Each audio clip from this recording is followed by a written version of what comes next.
Mes chers téléspectateurs mbokk yi xaritu ñu seetaan mbégte lay doon di jàkkaarloo yéen comme ni ñu koy defee saa su nekk à l'instant vous êtes avec Bifa l'animateur de la toute nouvelle génération waaye itam mbégte bànneex la ñuy am di jàkkaarloo yéen comme ni ñu koy defee saa su nekk nee naa leen heure bu baax bu jotee rek dañ si jàkkaarloo ki nga xamante ne nit ñi ñee ko soppal seen bopp. Tey j'ai un immense plaisir d'inviter une diva pleine de valeurs et d'options. Elle est toute belle ravissante du nom de Enfoé la grande diva. C'est ça. yaa ngi ci jàmm. maa ngi si jàmm. yaa ngi ci jàmm bu baax a baax. Comment tu peux vivre au Sénégal et ne pas parler? C'est quoi? Mais ça me fatigue. Franchement, moi je sais que c'est un handicap.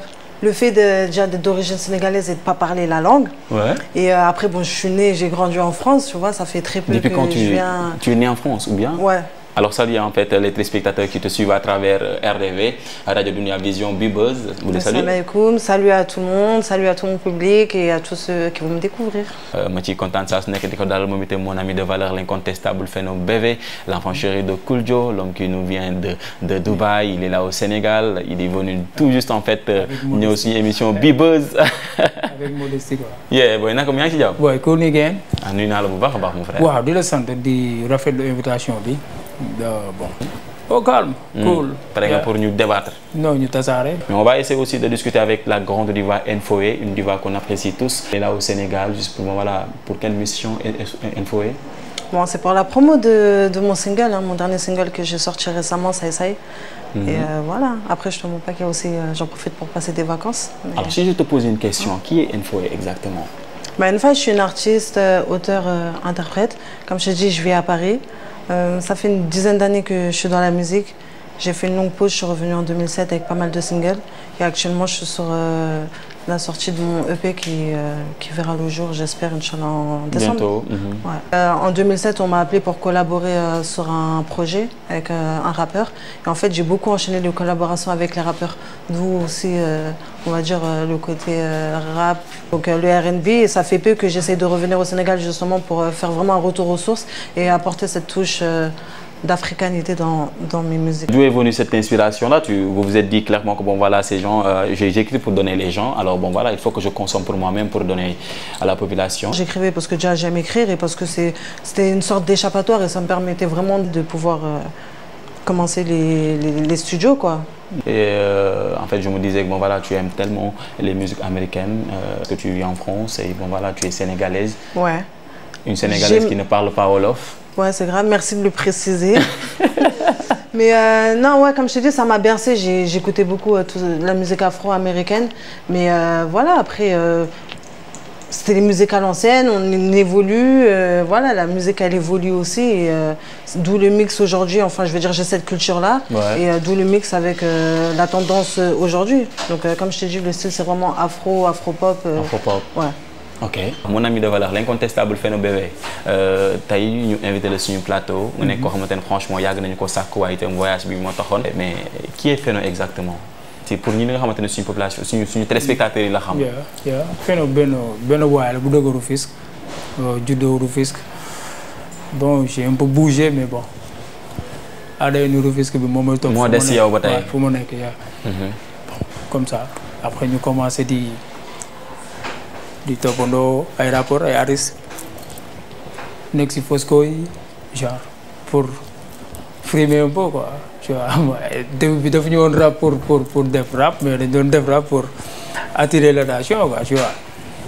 Après c'est comme ça ouais c'est venu après ñu commencé pour attirer l'attention de te taper des meufs, raison pour laquelle tu as entendu Enfoé. T'es cru en plus dans sa façon de parler. Il a dit histoire de te taper des meufs quoi. Ouais mais c'est pas c'est ce qu'il a dit en fait. Au début c'était il a dit qu'il fait de la musique, qu'il faisait de la musique histoire bon voilà d'avoir non c'était pas une passion.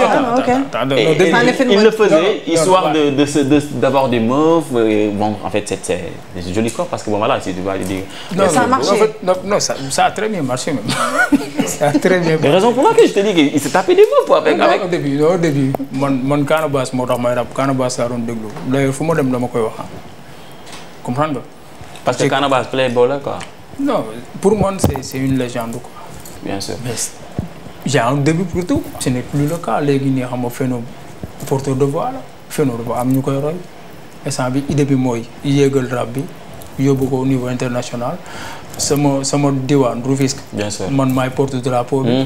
comprendre nga. bien sûr. Un rappeur comme lui, bon voilà, il a fait beaucoup de choses, il est parti en voyage, il représente en fait ce département de Rufisque. Mais est-ce que c'est logique pour lui de dire, bon voilà, je me suis mise dans ce monde musical-là pour me taper des meufs?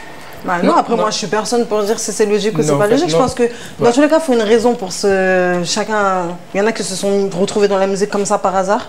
Et voilà, après c'est dit que il y a quand même, je pense que c'est quand même t'aimais ce que tu faisais quoi. Le début ce n'est pas, non, ce n'était pas ça. Le début c'était faire de la musique pour attirer l'attention. Mais pourquoi, par exemple, tu t'es pas dit je vais faire du foot pour attirer les meufs? Non, j'ai fait du foot et je le faisais très bien aussi. Mais bon, c'était pas mon destin. C'est bien de poser ces questions quoi. Pourquoi il n'a pas choisi en fait de faire le foot? Oui, pourquoi la musique c'est pas les Non, mais parce que j'ai comme idole un rapport que j'aime bien. Ok. Tu vois, mais Canabasse, que je copie. Ok. Tu vois, que j'ai chanté ces sons quoi, tu vois. Donc ça, il m'a inspiré.